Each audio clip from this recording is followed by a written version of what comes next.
Before we get too far into 2024, I thought I would let you guys know the standout perfumes and fragrances that came out in 2023. I believe everything here, except for one little bonus, launched in 2023. And to me, they're some of the best fragrances of the year that I got to try, that I genuinely love and use. I've added them to my collection and I'm excited to share them. I'd love to know what your favorites were, whether they came out in 2023 or you just discovered them in 2023 or they just kind of defined your year. Let me know what you loved. I feel like 2023 was the year of vanillas. Like, so many vanilla perfumes came out, and one that I really loved, caught my attention, was Goddess from Burberry. I love this, and I was kind of shocked by how much I love this because of the fact that it's designer. I want to love more designer, I really do, but I find that a lot of designer scents, and even this, like, there's something to it that just, they have a similar smell. It just is really well blended in a way, or like, it sometimes can be hard to pick out the different notes, but this is a relatively simple perfume. There's vanilla in here, some like vanilla caviar, I don't know. It's basically though ginger, lavender, and vanilla, and I think it is beautiful. I mean, the dent does not lie here. It does not lie. This is a powdery yet kind of fluffy vanilla fragrance. I don't find it to be overly sweet. It's not cloying, and I don't find this to be too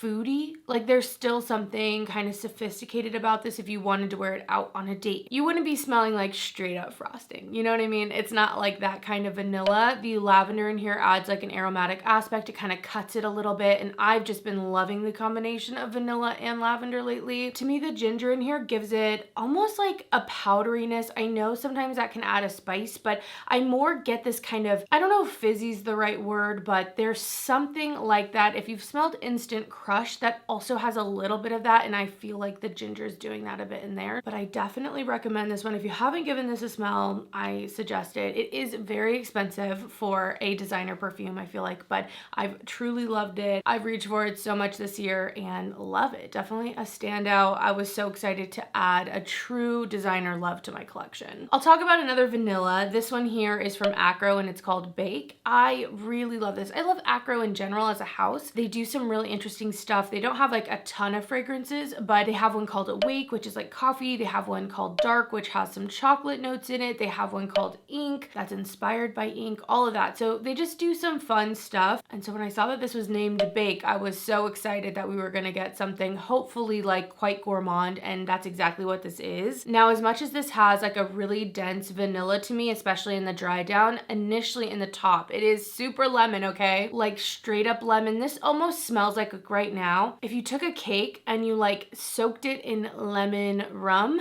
that's what this smells like initially. Really bright, super lemony, kind of juicy in the way that lemon is. I could see how this might go too far for some people. If you're not into lemon, I would for sure give it a sniff. Don't just like go for it. I mean, that's kind of my recommendation for any perfume, unless you just have the money to blow and you're like, nah, I can't wait, which I kind of get too. But what I love is as that top dries down, you get this really dense vanilla, and it really starts smelling just like a vanilla lemon cupcake. And then the lemon just slowly over time just dies away, and you're just left with this sweet vanilla. And it reminds me in that dry down of almost something like Tahota. Maybe not as musky as Tahota gets, but it's just yummy. It's like lemon cookies, lemon cupcake. I really enjoy it. I think it's a really fun one, and that citrus gives it something. So for summer, even though it's kind of dense, kind of heavy, it's a little bit brighter, a little bit lighter at the top, and I feel like it kind of works for that season for me. So I really love Akro Bake. I'm gonna switch it up. We'll talk about some more sweet ones, don't get me wrong, but I want to talk about Parfums de Marly Valaya, because this was a little bit of a shocker for me. I was so excited to smell this when it came out, and again, as you can see, I'm like halfway done with my bottle, so this thing has definitely gotten its use this year, especially in spring and summer. This is like a musky, citrusy, fruity fragrance, but it also has some woody notes in it, and I feel like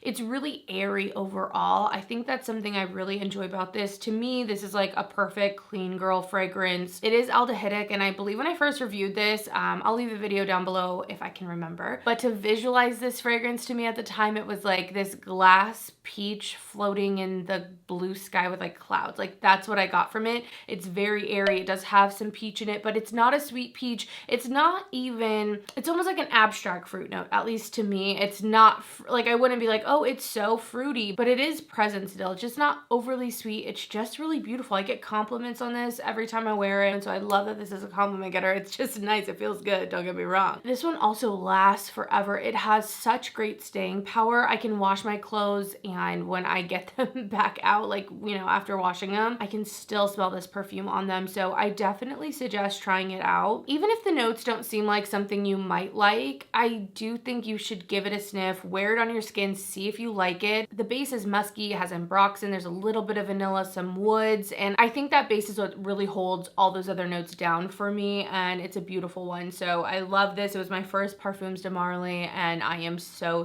happy with it, even though it's a little bit different for my taste. Next for 2023 standout, this one I feel like was raved about a lot on social media, so I'm sure you've seen it, but Phlur Father Figure. I think this was a great fig fragrance. I was really happy with this one, and I really like the way that this was done because it is a little bit more on the musky side, the skin scent side, and it's not overly green and overly like milky even necessarily. It's fresh. You can definitely smell the fig in it, but you're also getting a lot of musks. You're also getting some powdery touches with the orris that's in here as well as the iris that's in here. So there's a softness, some femininity, but I don't find it overly girly. I don't find it overly powdery either because I'm not always into like the most powdery fragrance for sure. In the base, there's some sandalwood. There's also some vanilla, and I really feel like that vanilla comes through. It adds this tiny bit of a gourmand touch to this fragrance that I really enjoy. It's kind of similar in profile to me of Ariana Grande REM, if you've ever smelled that. That also has similar touches to this. And I've also dubbed this like the fig version of Clean Reserve Skin, if you've ever smelled that. This might be something you would enjoy if you're interested in like that extra kind of fig note, but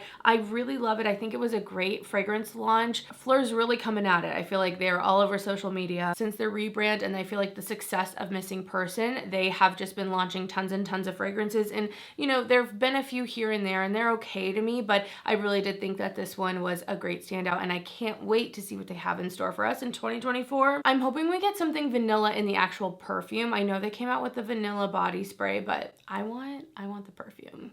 All right, bringing it back to a cheapie. This one I think smells amazing. It's a great spring and summer fragrance. I really love this fragrance from Finery. This is Magnetic Candy. It's by far my favorite from the line, and this is a dupe fragrance brand. If you don't know, they sell these at Target. They're $30, which is a great price point. They also have body mist, but this one is kind of duping Sundays from Byredo. I'm pretty sure that's like what it's supposed to be. And if you're interested in Sundays, you might really like this. I don't feel like it's like an exact dupe by any means. Sundays is very astringent almost. It's very like bitter, and it has a cotton candy note, so that sweetness kind of seeps in at the end, but this has those same touches for sure. Like I can see the inspiration, don't get me wrong, but there's a softness to this. It's sweeter. The notes do not match Sundays by any means. I think this has like, if I can remember, it's like pomelo, violet, and maybe it's cotton candy. I think that cotton candy note might be like the one they share, but this one just has that sweetness again. It's just a more approachable fragrance, to be honest. Like I'm telling you, I have Sundays and I do really like it, but it can be intense unless you're into that neroli. Like the neroli is bitter in there to me anyway, and I think this is just such a fun one, easy wear, and I actually feel like this is the combination I get when I combine Sundays from Byredo and Baccarat Rouge 540 from MFK, which I love that combination, but this is like both of those together in one bottle to me. Like the combination I'm going for when I put those together is what this bottle is, so I love that, and you cannot get over the price point. I mean, $30 for a fragrance. I'm not trying to say that $30 is nothing, but in the fragrance world, when we're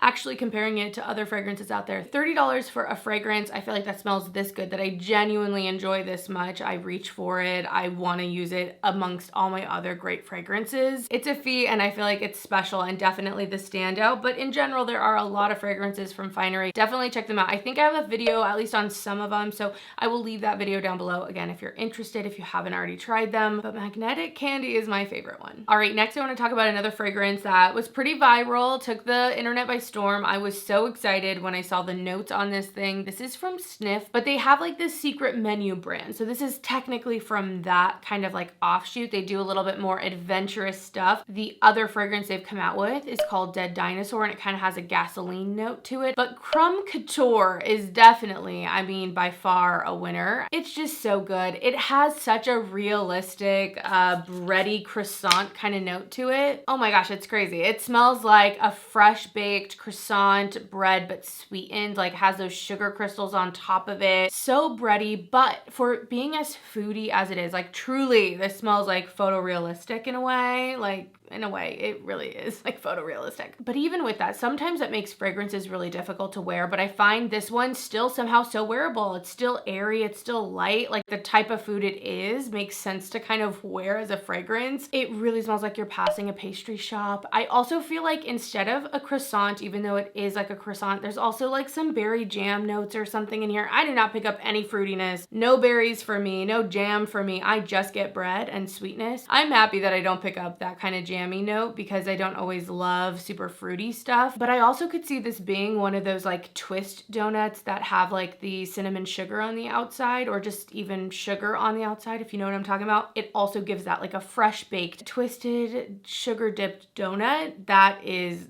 definitely the way this smells. It is delicious. If you love a gourmand, true gourmand fragrance, I would definitely give that one a smell. And Snif also is quite affordable. Their bottles are usually around like $60, I want to say. And they also came out with a lot of fun stuff, I feel like, this year. So I'm also really looking out to see what they come out with in 2024. All right, it wouldn't be a 2023 standout perfume video if I didn't mention the Kayali Yum Pistachio 33. Pistachio Gelato 33. Can I get the name right? Maybe. It's a long one. What a roller coaster of a ride I've gone on with this fragrance, and I think that is fun, okay? I like to be a little challenged by a fragrance. I think it's fun when there's complexity, lots of notes, all of that, and I started off being so excited for this fragrance, so absolutely excited to smell Pistachio Gelato. Are you kidding me? Then I smelled this in store and was like, what in the absolute hell am I smelling right now? Like, what is this? I was expecting creamy, nutty Pistachio Gelato, and instead I got something that was quite fresh, almost like in the realm of laundry detergent, like soapy fresh. Seriously, that is definitely here. And I think that initial expectation threw me off for what I was smelling. And once I got past that though, I love this. I love this on other people. It smells so good. I do pick up the pistachio a bit, but I also pick up a lot of the cotton candy, a lot of the marshmallow kind of notes in here. It's just this sweet kind of fluffy smell. It's a little powdery. It still has like a freshness to this. It came out in like springtime, I want to say, and I think that's a really appropriate time for this. I mean, again, you can see the dent. You know I've been wearing this thing for that dent. This is the big bottle, 100 ml. I really love it, and I love how it dries down too. That initial spray can be a little bit like,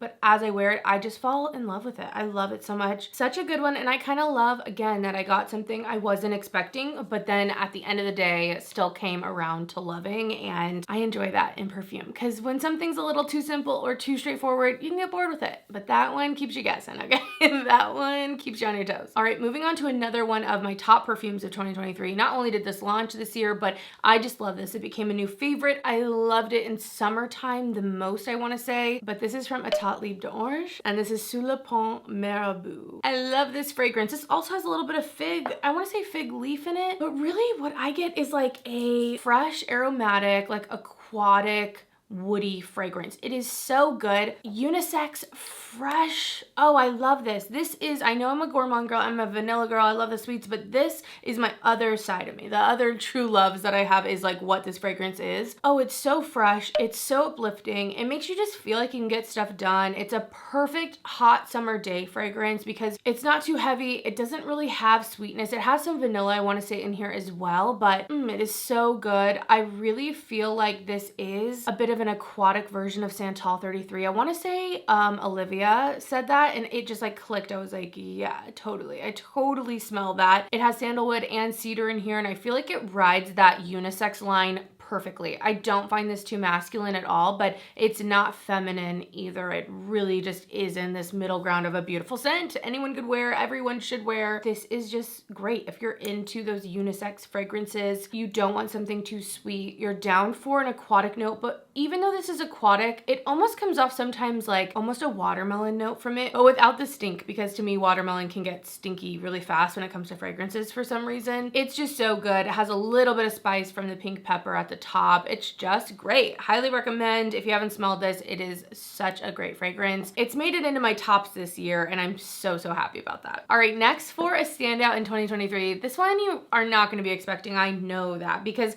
I did review this line that came out from Anna Sui. It was like this Sunday line. There were 3 of them, but Violet Vibe specifically, I do think is a standout from that collection. Although I didn't love everything from it, I do think first off the bottle, I mean, look at this bottle. It's the cutest thing you've ever seen. I know it. The top here is a cherry, and it's like kind of rubbery. This whole top is kind of rubberized, and that is the actual sprayer. Like, get out of here. If you're into bottles, if you're into packaging, if you're into that kind of kitschy, cutie stuff, like you're not gonna be able to handle this. Now, like I said, there's 3 different fragrances. I'll leave the video down below where I reviewed these, but Violet Vibes is by far my favorite, and a genuine, like, I really do like this fragrance. I think it smells amazing. What I like about it is it has this kind of bright showeriness. I feel like a lot of the Anna Sui fragrances have something fruity or floral. They're like lighter weight Escada type fragrances, okay? Like just to get you in the vibe of like what this house does. I feel like that's where they're at, okay? So you gotta like that first off. But with that, Violet Vibe is very fruity. It has strawberry, it also has black currant, but it also has these really sweet, yummy notes as well. It has whipped cream, which you can smell that kind of creaminess,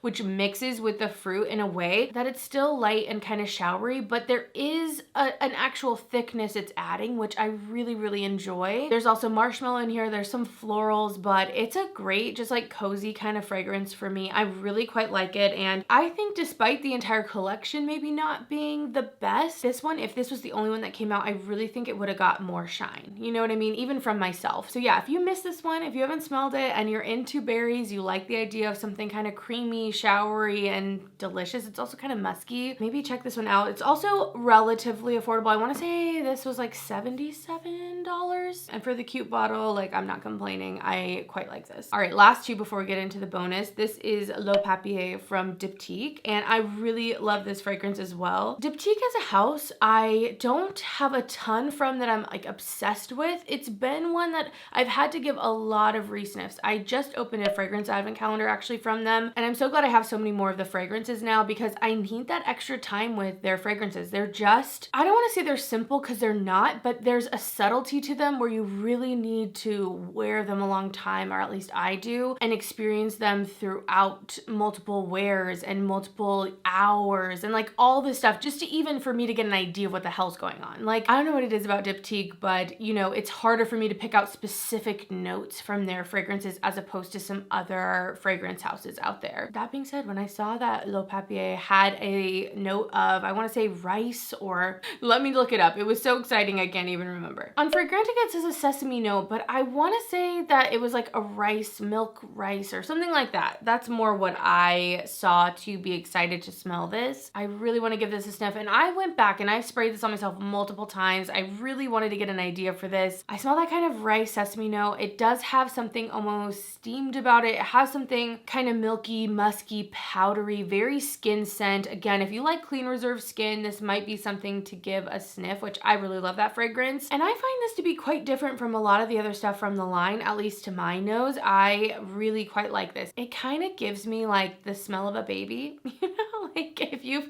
ever smelled a baby and you're like, man, a baby's head smells so good. Like what is that baby smell? This smells like that fresh, clean baby skin kind of. So if you're into that, this might be one to check out. If you're not, this might not be one to check out, but I definitely think it was a standout from the line, and it got me really excited to find a fragrance from Diptyque this year. And I also get with that one almost this slight smell of anise, a little bit of like a liquor. It's a very soft licorice note, and I really quite like that. I find it very interesting, a little bit unique, and it's not overpowering at all. Again, the powderiness, the muskiness that's in there, it combines with my skin at least really well, and just is a comforting moment. It gives you that kind of scent bubble around you, and I really like that. A very cozy one. All right, last for official 2023 releases, I wanted to shout out the Ellis Brooklyn Body Mist. I feel like this is also the year of Body Mist, and I think we're just gonna continue to see that into 2024. I have a feeling a lot of brands are gonna come out with some body mist because, as I've mentioned, and I know you guys know, perfume is very expensive, but a body mist can be at a more approachable, I feel like, price point. So I think that's why we're gonna see it. Anyways, I really liked all 3 of the Ellis Brooklyn body mist that we got this year. There was Sea, there was Sand, and Sun came out a little bit later from the other 2, and this one's my favorite from the bunch. Oh, it's such a bright, beautiful, citrus, musky, woody scent. I just absolutely love it. If you're into something like Light Blue from Dolce & Gabbana, I feel like this is similar to that. These retail for $45. I have not seen them go on sale. I know a lot of you guys, because I did a review on these, were like, I'm waiting for them to go on sale, because I've definitely seen Ellis Brooklyn go on sale for sure. But besides like a regular sale that Ellis Brooklyn's doing, I haven't seen these like get discounted and like moved out because they are limited edition. I have a feeling they're gonna stay around. I don't know. Let me know if you were able to snag them on a deal if you were looking. Anyway, for the body mist category, I really feel like this is an elevated body mist. That's why it's in here. I could have picked a lot lot of body mist that came out. Phlur came out with body mist. Henry Rose came out with body mist. Salt Air came out with body mist. I'm like looking over there. I'm like, what else? There's a lot of Sol de Janeiro scents that came out this year, but this is the one that got me because I feel like for a more expensive body mist, again, $45, I really feel like they